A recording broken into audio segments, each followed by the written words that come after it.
The other day, Minnesota Congressperson Michele Bachmann announced she will not seek re-election. Sweet. A time like this makes me realize there's some justice in our dysfunctional political world. Yet then I realize Bachmannism is far from finished.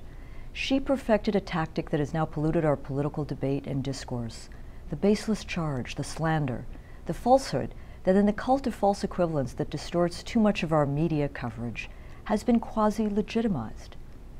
I was there at the inception of Bachmannism in a studio at 30 Rock on the set of Chris Matthews' Hardball. When Bachmann first emerged on the national political scene, I figured it was just another pre-election 2008 segment, but suddenly this congresswoman from Minnesota I really hadn't heard much about is on the screen by remote from DC. My spine stiffened as I heard Bachmann say, "I'm very concerned that he, Obama, may have anti-American views." My retro red-baiting antenna perked up. Here was this congresswoman from the good state of Minnesota speaking about a man who was about to become president. Bachmann then called on the media to take a great look at the views of the people in Congress and find out, are they pro-America or anti-America? At that moment, all that I had learned about McCarthy and the deforming ism he brought to our national politics came to mind. I also had a tough time believing I was hearing this language in October 2008.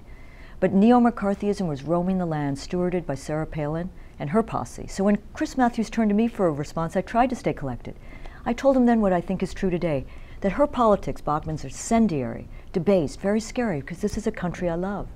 Fortunately, in October 2008, quite a few people felt the same way I did. Money poured in to support her largely unknown opponent.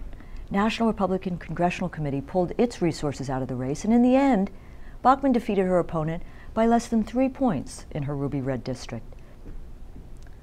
It's been a while since that encounter, but Bachmann went into overdrive in the 2012 presidential election, pushing her politics of fear, loathing, and demonization, though usually in a less raw, more insidious way than what I saw that October 2008 evening.